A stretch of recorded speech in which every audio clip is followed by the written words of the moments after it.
What is meant by a LAN? Local area network. Okay, explain. What do you understand from a LAN?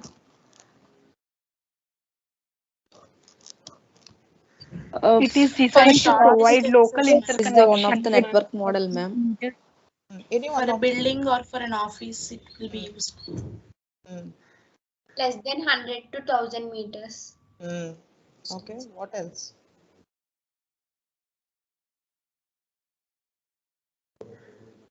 Switch and hub are used in LAN, ma'am. Very good. Inka. Bus ring and star topologies are used. Yes, yes. Good, good. Okay. Any one of you explain me what is WAN?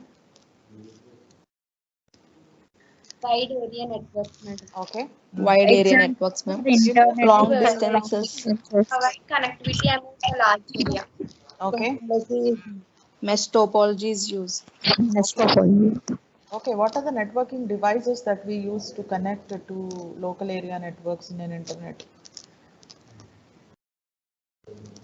What is the device that we use especially in a WAN? We use routers, right? Okay. For a Switch or a LAN. router. Yeah. For a LAN, you do not require a router. But for a wide area network, you require a router because router is the one which is an intelligent device again, a networking intelligent device, which can actually identify the IP addresses. And to connect devices in an internet, you need the IP addresses. Okay, IP addresses are the address that we are typing. Like for example, for Google also there is an IP address. But since people cannot remember the numbers, what they did is they gave a domain name to the IP address, which is Google. Okay, but for example, your ECAP IP address, so which is like 4 numbers separated by dots, right? So that is called as an IP address. But since people cannot remember so many numbers because they want to access so many websites, so it is not possible, it is not feasible for people to remember so many numbers. That's why they give a domain name for the particular IP address, which is like, for example, Google or YouTube or all that. So with the names, it will be very easy for people to identify it. So IP address, all this can be recognized by the router. Okay. It cannot be recognized by a hub. Okay. So to connect two LANs, because internet is nothing but connecting two networking, two LANs together, or two or more LANs together. So which is considered to be WAN. So for that, for routing the packets and all that, you need a router. So that's a networking device we especially use in a WAN. Okay, fine. So what is PAN? What is PAN? Personal area network, ma'am. It Okay. is less than, the local area network. it is like Bluetooth, ma'am. Example. Okay.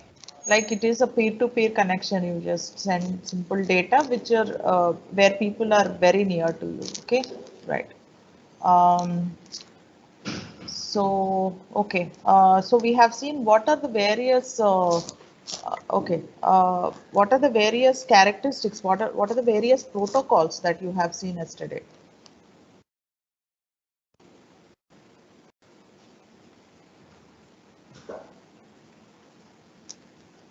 What is timing protocol?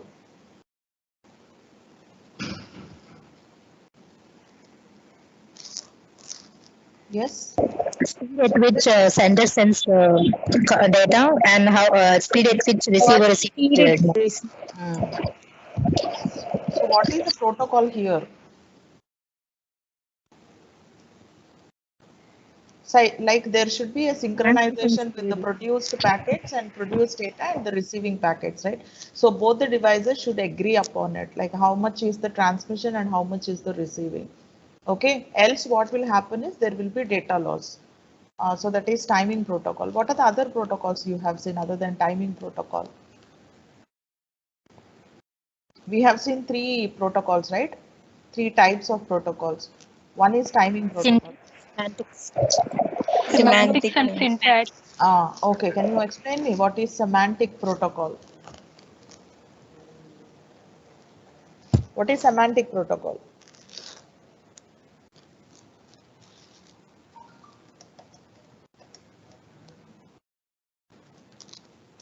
Meaning of each section of bits. Hmm. Which field defines which action, ma'am? Yeah. Field delineation, right? Field delineation means that like how many bits, like what are these bits represent. So that is a protocol. Okay, so what is syntax protocol?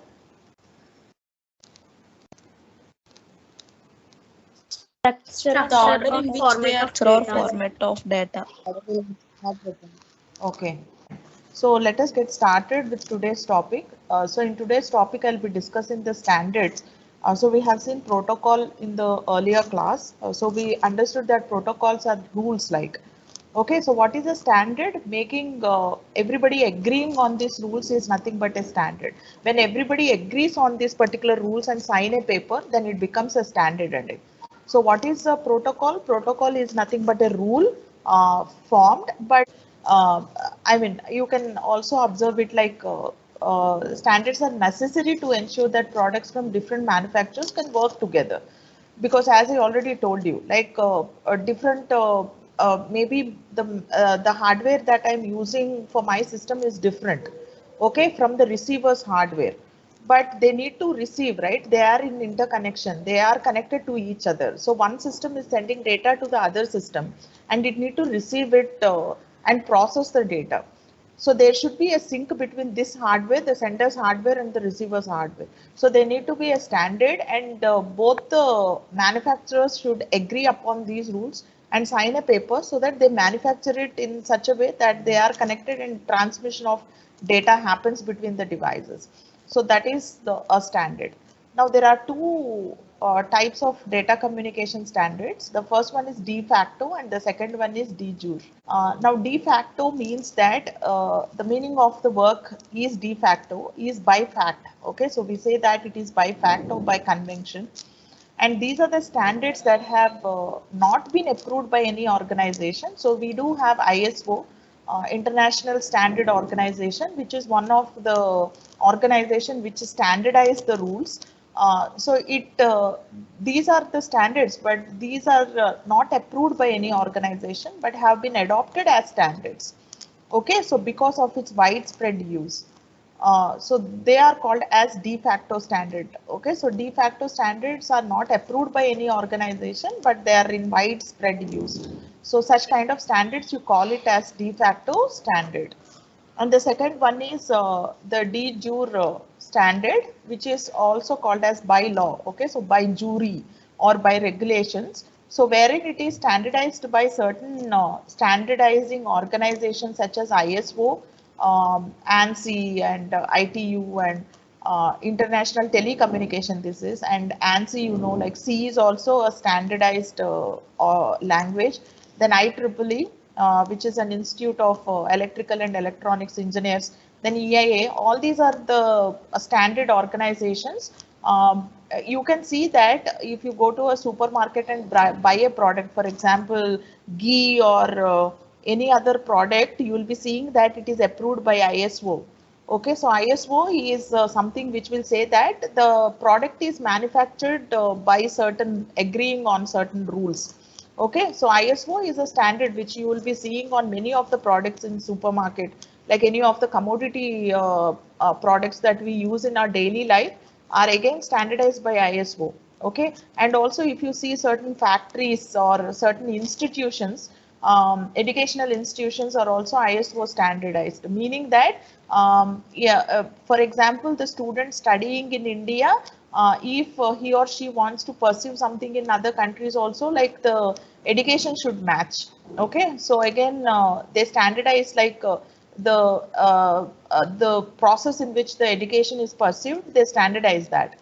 So which is an ISO organization which you regularly see. Okay, so IEEE and ANSI, all these are the standard organizations, and these are the standards that have been approved by officially recognized bodies. These are officially recognized bodies like ISO, IEEE, ISO, ANSI and all that. So that's why you see like in C language, you see like it's ANSI C, meaning that it is approved language. So these are the standards which are important to follow. Like the difference between de facto and de jure is that De facto is that nobody approved it. No standard organization approved it, but it became very popular because of its widespread use. So that is de facto. Now coming to de jure or de jure means that it is like by law. Everybody agreed upon it. They signed the paper, and so it came out in a certain process. Came out as a process. Okay, so that is called as de jure standards. So next is the forums. Okay, so forums are special interest groups. Like, why do we have forums is because like any standard organization, for example, take ISO, this ISO or ANSI or IEEE or anything is a slow moving organization, meaning that you to make anything as a standard, then it will take years and years of time to make one thing as a standard. So it is a very slow moving organization. To anything to make it as a standard, it will take long period of time. So that's why what happened is like the forums have come into the picture, wherein these are special interest groups. These special interest groups will actually go to educational organizations, universities, or they collect a group of people and they make these people use, like they bring the standards into practical application, and they check what are the drawbacks and what are the advantages and disadvantages of that standard before submitting it into to the ISO. So what happens then is they'll understand, like they'll rectify everything, they'll do all the work for you, and then after that, because everything is done, so the standardization process will become faster. Okay, so that is what is called as forums. Forums are special interest groups that quickly evaluate and standardize a new technology. Okay, so they actually make things faster by going into universities or any particular organization, any particular software firm or anything. Okay, so they bring in people and they make them use the product, and they'll bring all the things out, the advantages or anything. Okay, so they bring it out and they submit it to the standard organization, and the things will move on faster by using the because of these interest groups, by the forums. Okay, so these are all the standards and protocols. So in the protocols we saw like it's a rule. Standards are nothing but something agreed upon rules. Okay, so that's the difference between protocol and standard. I hope you people will not confuse with the definition of the protocol and standard. Now, what are the three types of protocols we have seen? The three types of protocols are the syntax protocol, semantic, and the timing protocol we have seen. And then coming to the standards, we saw with two types of standards. The first one is de facto standard, and the second one is de jure standard. In de facto, like it become popular because of its widespread use. De jure means like it came out of a process of submitting the application, and then the standard organizations reviewing the application, and then finally after 2 or 3 years it became a standard.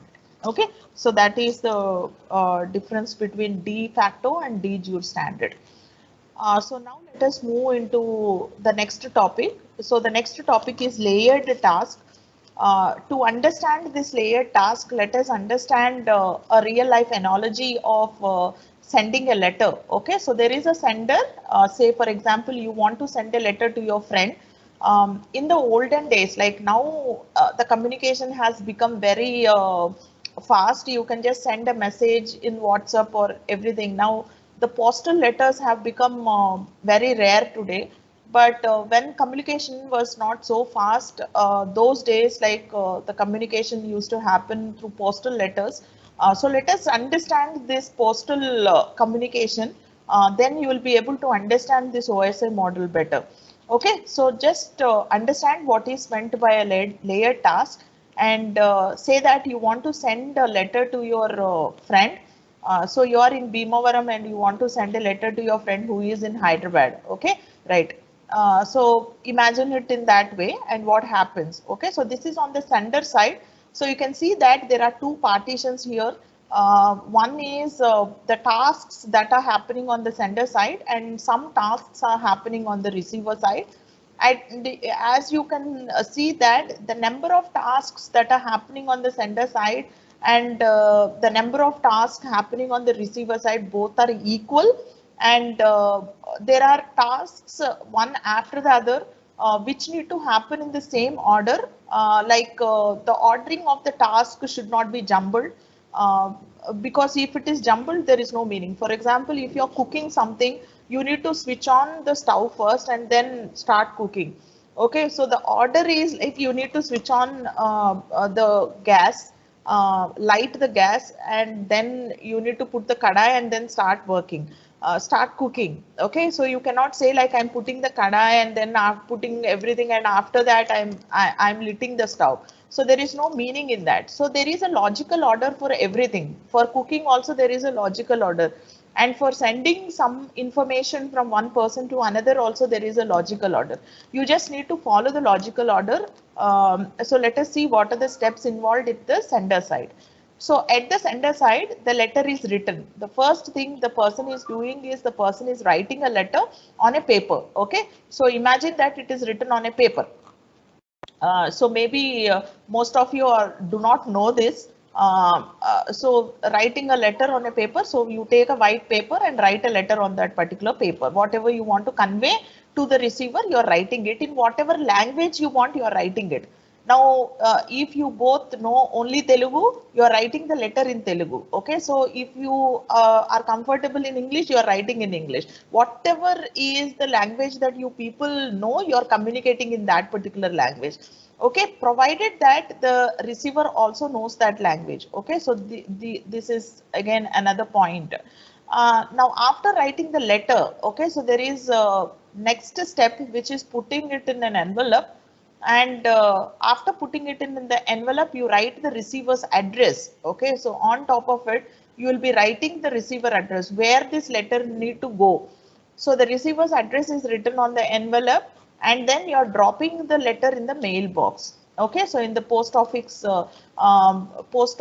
will be putting some certain boxes in different junctions, or else you directly went to the post office and dropped it in the mailbox or whatever. Okay, so imagine it in that way, like you have dropped the letter in the mailbox. So this is the first task that need to be completed, and this is at the higher level.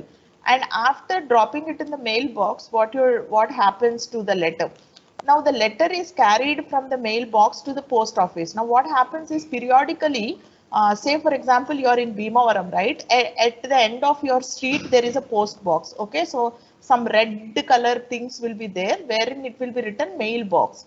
So these used to be there in the olden days. Okay, in the olden days, what happens is there will be a mailboxes at each and every junction of the roads. Okay, so there will be a written like it is a mailbox, and you just need to, there will be a small opening like this.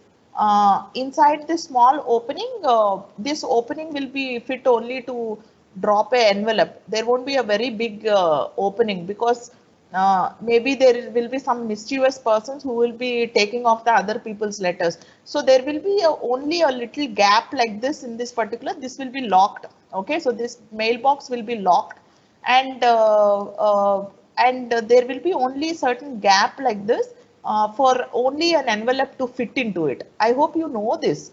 Do you know like a mailbox? Have you seen any time a mailbox? Postal mailbox?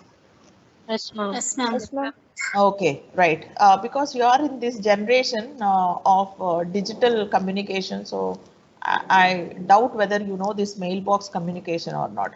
Okay, fine. So there will be a mailbox like this, which will be put in each and every street end.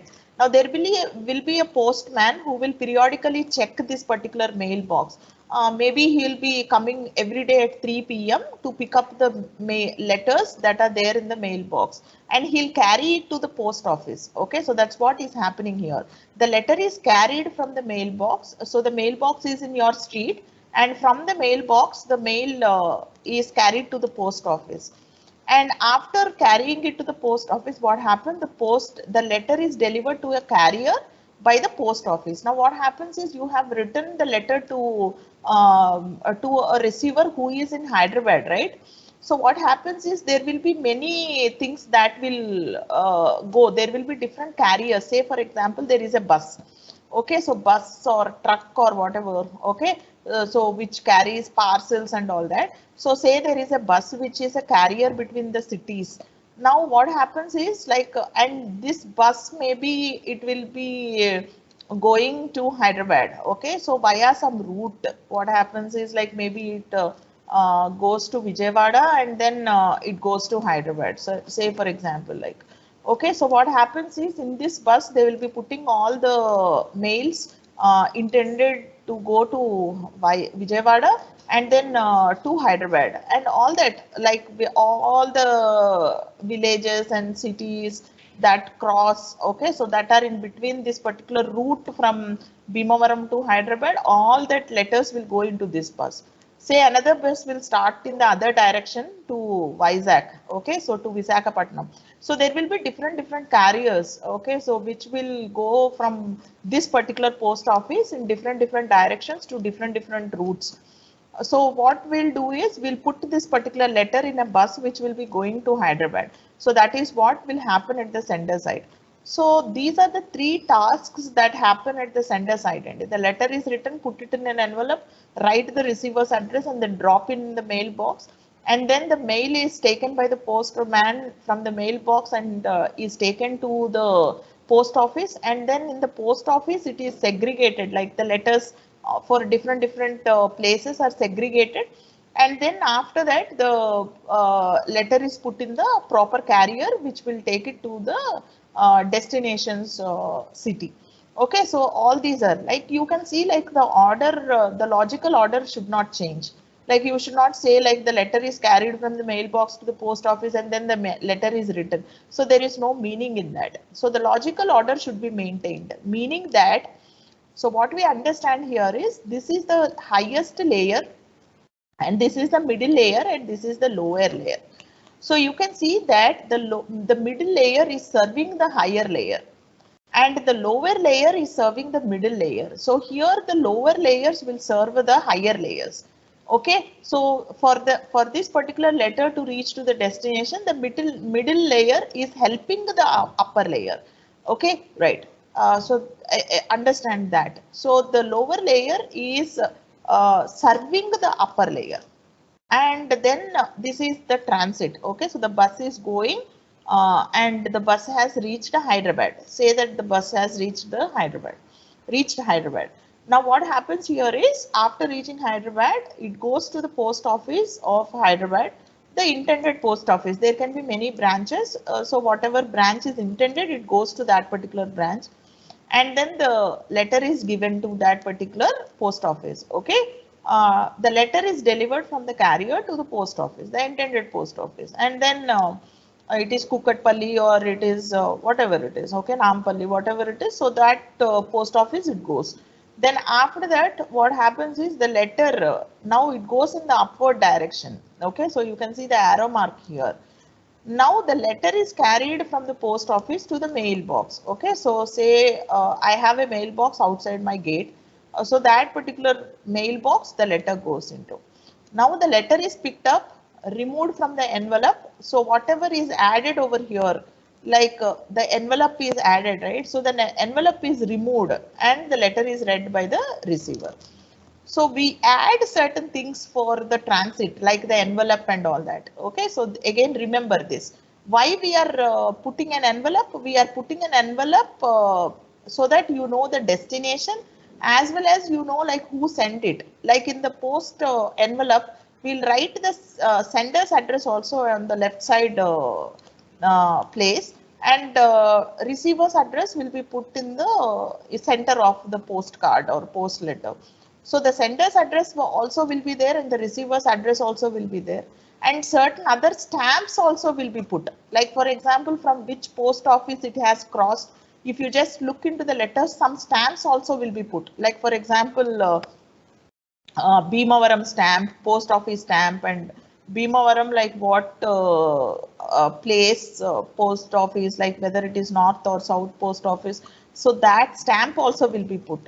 And upon receiving also they will put a stamp. Okay, so these stamps are for communication purposes. Okay, so they'll put those stamps for communication purpose. In case the letter is not delivered, so they need to know like to whom to send it back or many other reasons. Okay, so all these things like we understood.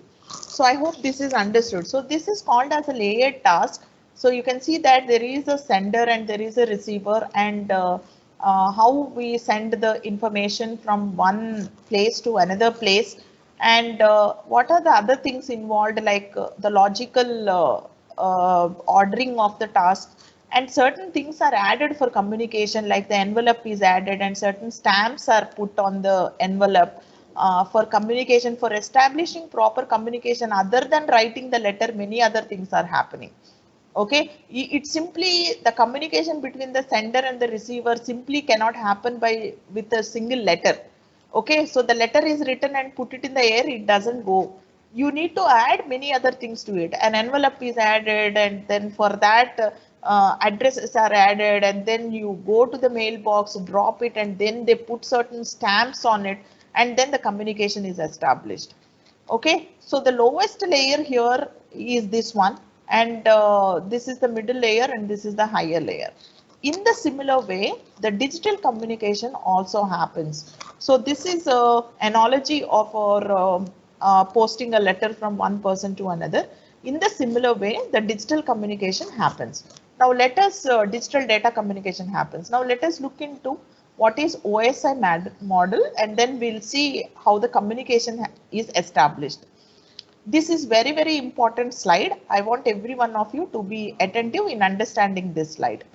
Now the layered model, okay, so we saw what is meant by a layered model. So I told you, like, this is a layered model, so wherein there will be layers here.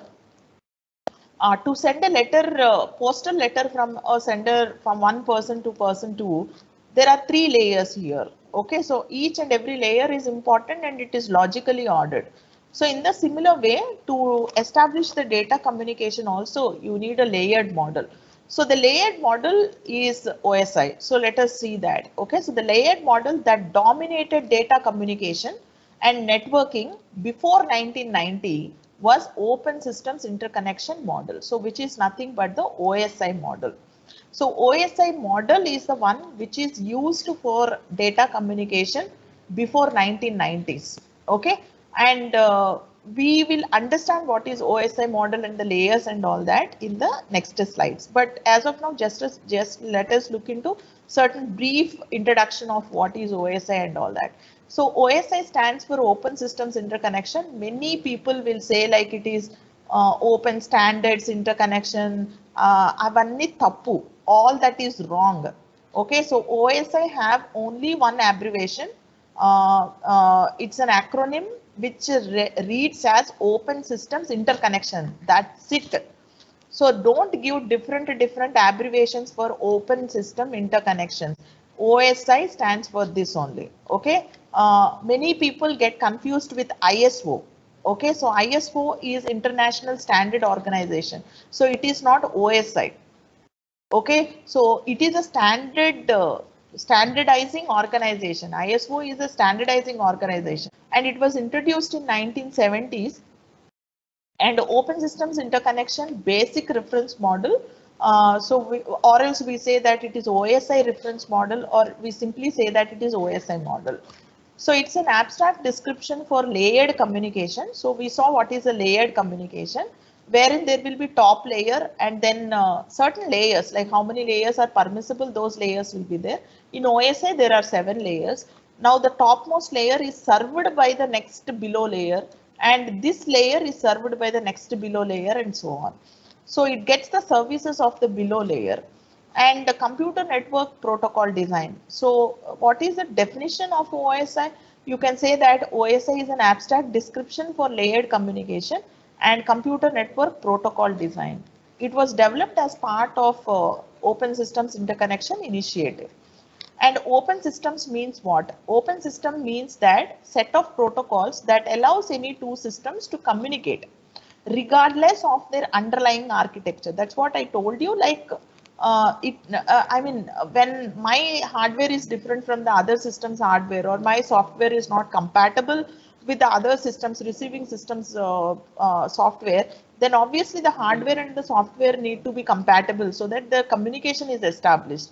If there is no communication, like because we cannot guarantee on when systems are in interconnection, you cannot guarantee that everybody uses the same brand. There can be people who uses an Apple, and there can be people who will be using Intel, and there will be people who can be on an Linux OS, and there can be people on an Windows OS. So you cannot guarantee that everybody should follow the same, because there are different vendors, the different manufacturers in the market. Everybody will be manufacturing it in their own design thing. But the communication need to establish. Okay, so my system should be able to communicate with the other system, even if the underlying architecture is not matching. Okay, so that is called as open systems. Open systems means that set of rules that both the manufacturers agree upon, that allows any two different systems to communicate regardless of the underlying architecture. And OSI is not a protocol only. Please remember this. It is standardized. OSI is not a protocol. It is a model.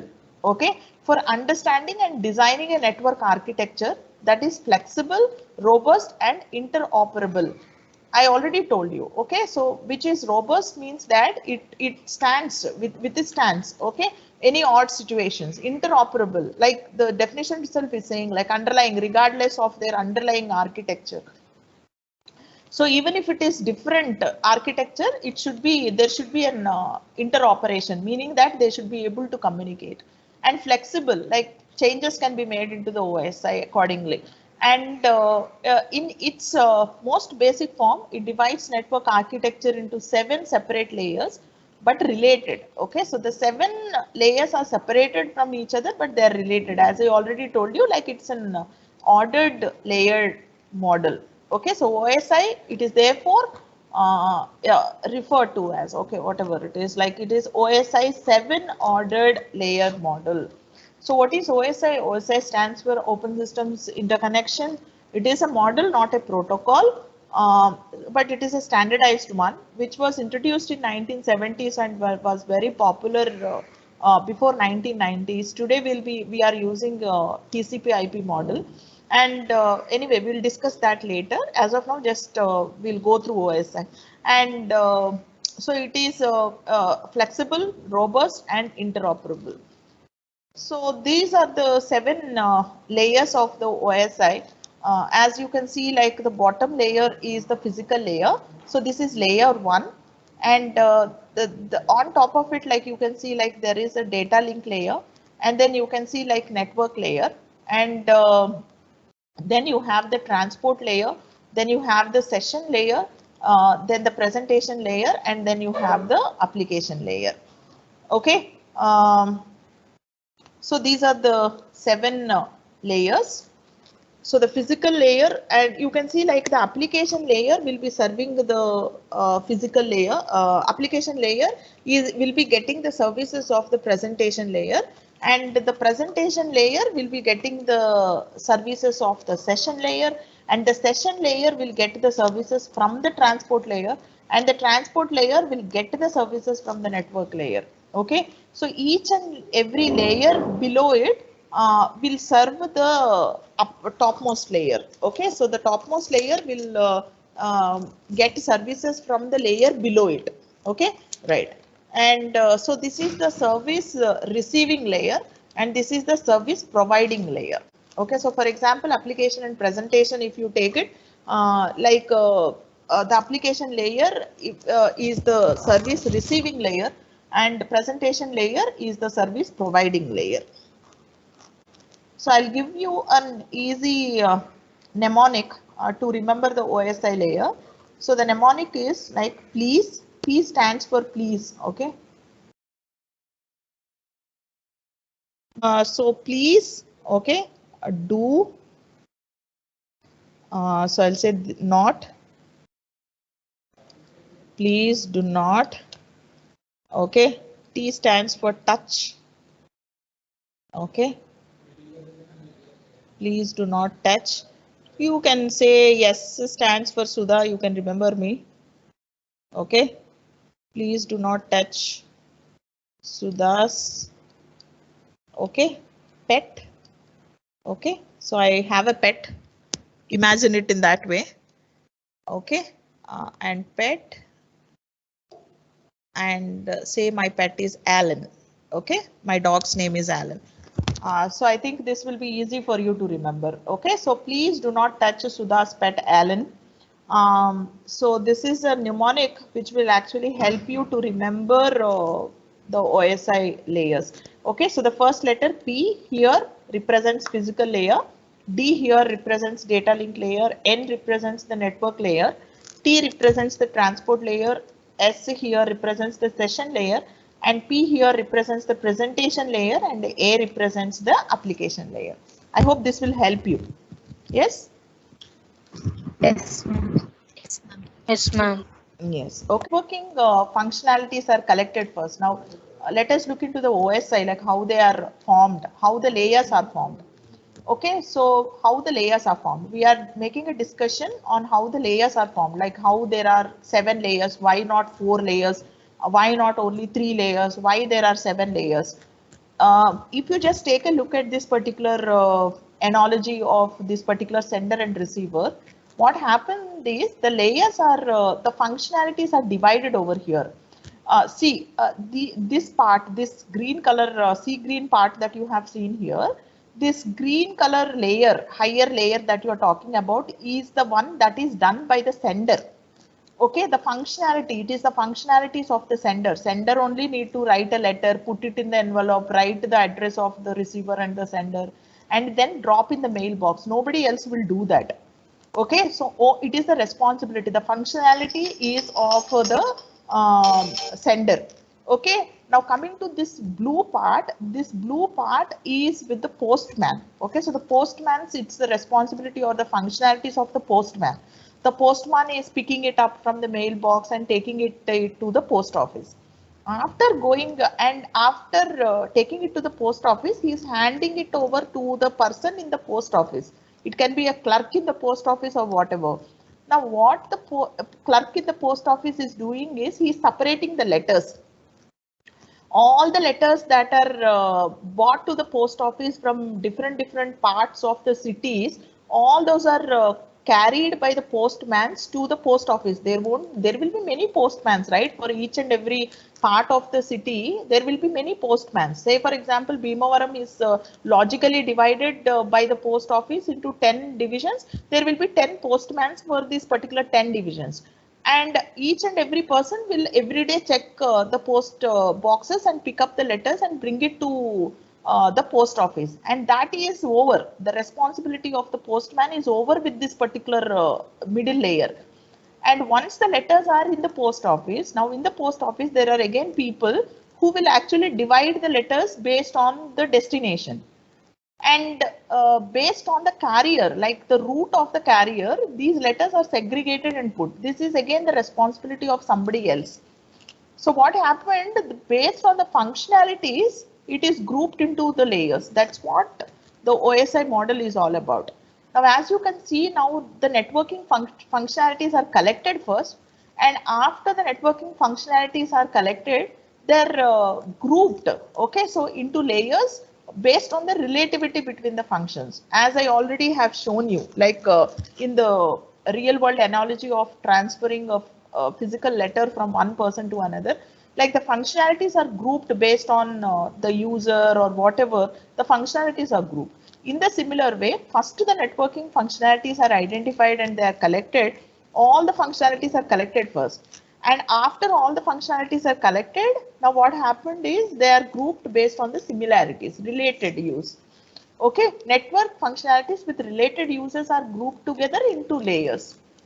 Okay, each layer defines a family of functions distinct from those of other layers. That's what we have seen. The functionalities that the postman is doing is different from the functionalities that the user is doing or the sender is doing. And the functionalities that are happening at the post office are different.